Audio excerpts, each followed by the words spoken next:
Hello friends, welcome back to my channel school of science. मेरा नाम नितिन लूथरा है। मैं पिछले 21 सालों से एजुकेशन इंडस्ट्री के अंदर हूं और मैं बहुत सारे बच्चों को पढ़ा चुका हूं। मैं क्लास 9-10 के लिए साइंस और क्लासेस 11-12 जेई नीट के बच्चों के लिए केमिस्ट्री लेता हूं। मैंने बहुत सारे साउथ दिल्ली के टॉप स्कूल्स के अंदर वैल्यू एडेड सेशंस भी कंडक्ट किए हैं, जैसे छोटी क्लासेस के लिए स्ट्रीम सिलेक्शन, एक्सपेक्टेशन मैनेजमेंट, बड़ी क्लासेस के लिए time management, how to attempt question paper and boards classes के लिए special lecture crack the board session. ये सारे लेक्चर्स एक एक करके मैं आपके लिए भी ज़रूर अपलोड करूंगा, बट फिलहाल हम आज शुरू कर रहे हैं क्लास 10th का हमारा चैप्टर क्लासिफिकेशन ऑफ एलिमेंट्स का अगला टॉपिक। अभी तक हम इस चैप्टर के अंदर बहुत सारे ट्रेंड्स पढ़ते हुए आ रहे हैं और अगला जो हमारा ट्रेंड हम पढ़ने वाले हैं वो है नॉन मेटालिक या फिर इलेक्ट्रोनेगेटिव कैरेक्टर। इसके पहले के जितने भी ट्रेंड्स हैं, कैसे वो वेरी करते हैं पीरियड के अंदर, ग्रुप के अंदर, हम सब अपलोड कर चुके हैं। तो चलिए बात करते हैं हमारा अगला ट्रेंड, नॉन मेटालिक कैरेक्टर। अब नॉन मेटालिक कैरेक्टर का मतलब क्या होता है? नॉन मेटालिक या फिर इलेक्ट्रोनेगेटिव कैरेक्टर का मतलब होता है नॉन मेटल का कैरेक्टर। अब नॉन मेटल का कैरेक्टर क्या होता है? इलेक्ट्रॉन्स गेन करना। इलेक्ट्रॉन्स क्या करना? गेन करना। और अगर ये इलेक्ट्रॉन्स गेन करते हैं, राइट, तो ये क्या बन जाते हैं? Negatively charge ions. Negatively charge ions, इसीलिए हम इनको क्या कहते हैं? Electronegative character. कितनी जल्दी कोई नॉन मेटल एटम इलेक्ट्रॉन अपने पास क्या कर लेता है? गेन कर लेता है, उतना ज्यादा वो क्या बन जाता है? नॉन मेटालिक या फिर इलेक्ट्रोनेगेटिव इन नेचर, राइट। पर हमें कैसे पता लगेगा सर कि कौन सा नॉन मेटल कितनी जल्दी इलेक्ट्रॉन गेन कर लेगा? तो उसके लिए हमारे पास क्या होना चाहिए? Positive charge. नेगेटिव इलेक्ट्रॉन को अगर आप अपनी तरफ खींच रहे हैं तो आपको क्या चाहिए? Positive charge. और पॉजिटिव चार्ज कहां से निकल के आता है? न्यूक्लियस से, जिसको हम कहते हैं न्यूक्लियर चार्ज या फिर इफेक्टिव न्यूक्लियर चार्ज। तो हमें क्या चाहिए? Force of attraction. तो इसका मतलब हमें क्या क्या चाहिए? फोर्स ऑफ अट्रैक्शन अगर इंक्रीज करता है या फिर पॉजिटिव चार्ज इन न्यूक्लियस क्या करता है? इंक्रीज करता है, या फिर न्यूक्लियर चार्ज इंक्रीज करता है, तो नॉन मेटालिक कैरेक्टर भी क्या करेगा? इंक्रीज करेगा, क्योंकि इलेक्ट्रॉन गेन करने की टेंडेंसी बढ़ जाएगी। क्यों भाई? बिकॉज इलेक्ट्रॉन गेन करने की टेंडेंसी क्या कर जाएगी? इंक्रीज कर जाएगी, राइट। तो देखते हैं कैसे नॉन मेटालिक कैरेक्टर या इलेक्ट्रोनेगेटिव कैरेक्टर पीरियड में और ग्रुप में क्या करता है? वेरी करता है। तो हम अब बात कर रहे हैं पीरियड में कैसे चेंजेस आते हैं।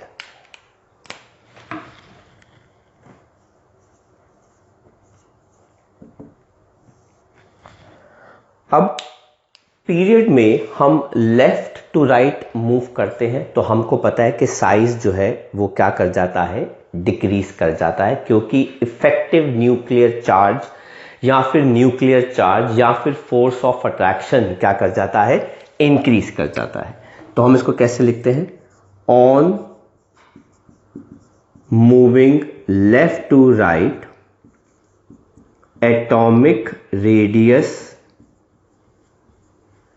decreases because effective nuclear charge, जिसको हम क्या कहते हैं, फोर्स ऑफ अट्रैक्शन, क्या कर जाता है, इंक्रीज, हेंस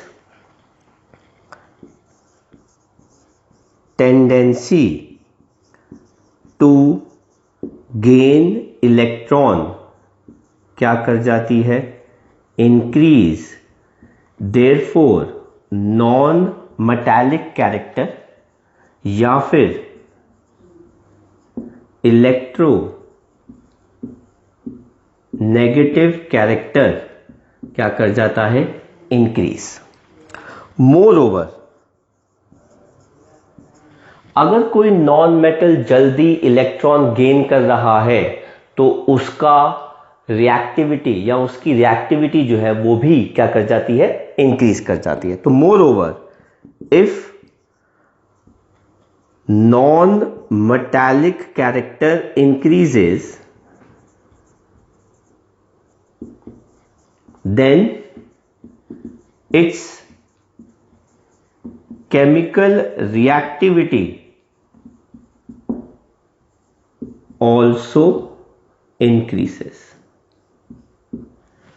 तो अगर हम पीरियड में देखें कि कौन हमारे नॉन मेटल्स हैं, सिलिकॉन के बाद सिलिकॉन, फास्फोरस, सल्फर, क्लोरीन, तो लेफ्ट टू राइट अगर हम जा रहे हैं तो टेंडेंसी इलेक्ट्रॉन गेन करने की बढ़ती जा रही है, क्योंकि फोर्स ऑफ अट्रैक्शन, क्योंकि न्यूक्लियर चार्ज, क्योंकि इफेक्टिव न्यूक्लियर चार्ज क्या कर रहा है, इंक्रीज कर रहा है। और effective nuclear charge left to right increase करता है, ये हम पहले की ट्रेंड्स में, पहले की प्रॉपर्टीज में पढ़ चुके हैं, तो अब हमको बार बार उन चीजों को एक्सप्लेन करने की जरूरत नहीं है। तो left to right in a period size छोटा होता है, क्योंकि इफेक्टिव न्यूक्लियर चार्ज या फिर न्यूक्लियर चार्ज इंक्रीज कर रहा है। अगर पॉजिटिव चार्ज इंक्रीज करेगा तो इलेक्ट्रॉन गेन करने की टेंडेंसी इंक्रीज कर रही है, जिसकी वजह से नॉन मेटालिक कैरेक्टर या फिर इलेक्ट्रोनेगेटिव कैरेक्टर या फिर नॉन मेटल की केमिकल रिएक्टिविटी क्या कर रही है, इंक्रीज कर रही है।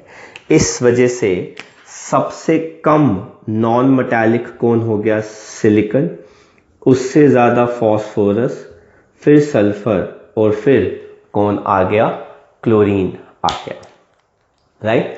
तो this is about tendency to gain electron या फिर नॉन मेटालिक कैरेक्टर पीरियड में। अब हम बात करते हैं ग्रुप्स में। नॉन मेटल की बात कर रहे हैं तो हम हैलोजन की बात करेंगे, एल्कली मेटल्स की बात नहीं करेंगे, वो तो मेटल हो गए।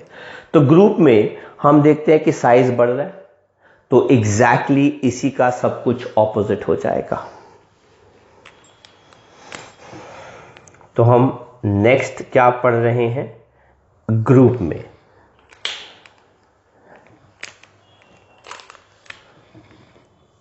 तो on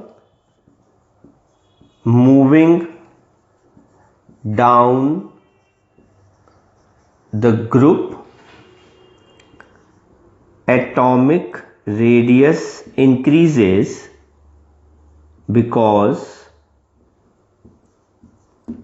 number of shells increases, so effective nuclear charge या फिर nuclear charge या फिर force of attraction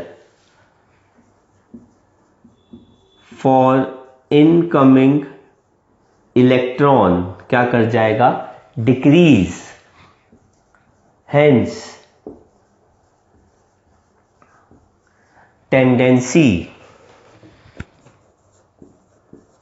to gain electron decreases, therefore non metallic character और electronegative character decreases and hence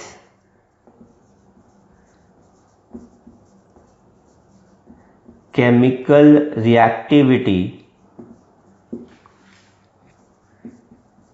of non-metals also decreases। तो down the group tendency electron gain करने की कम होती जा रही है, क्योंकि साइज बढ़ता जा रहा है, न्यूक्लियस दूर है, लास्ट शेल वैलेंस शेल भी दूर है, इतनी दूरी से न्यूक्लियस इलेक्ट्रॉन को गेन नहीं कर पाता। इस वजह से अगर हम इस ग्रुप में बात करें तो ग्रुप के अंदर फ्लोरीन सबसे ज़्यादा नॉन मेटालिक हो गया या उसकी रिएक्टिविटी हो गई, उससे कम क्लोरीन, उससे कम ब्रोमीन और उससे कम हमारे पास कौन आ गया, आयोडीन आ गया। राइट, तो ये है ट्रेंड्स नॉन मेटालिक कैरेक्टर का या फिर इलेक्ट्रोनेगेटिव कैरेक्टर का down the group and left to right in a period. तो आई होप मैंने बहुत सिंपल लैंग्वेज यूज़ करी, आपको सिंपल लैंग्वेज के बिहाफ पर जैसा मैंने एक्सप्लेन किया समझ में आया।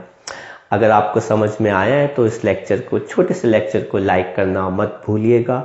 अपने फ्रेंड्स के साथ भी इस लेक्चर को ज़रूर शेयर कीजिए ताकि वो भी इसको अच्छे से समझ सके, अंडरस्टैंड कर सके। और अगर आपने मेरे चैनल को सब्सक्राइब नहीं किया है तो ज़रूर सब्सक्राइब कर लीजिए ताकि आपको आगे के रेगुलर नोटिफिकेशंस, अपडेट्स हैं वो भी मिलते रहें। एंड इसके अलावा अगर आपका कोई भी पर्सनल डाउट या कोई भी टॉपिक से रिलेटेड प्रॉब्लम है, इश्यूज है, तो please feel free to text me, to call me. मैं आपके डाउट्स या आपकी जो भी प्रॉब्लम्स है टॉपिक से रिलेटेड या क्वेश्चन से रिलेटेड ज़रूर सॉल्व करूँगा और मैं आपको उसको रिकॉर्ड करके भी भेजूँगा। अगर मुझे उसके लिए अलग से एक लेक्चर बनाना पड़े तो मैं वो भी बनाऊँगा। Till then, take care, bye bye, study hard, School of Science, bye bye.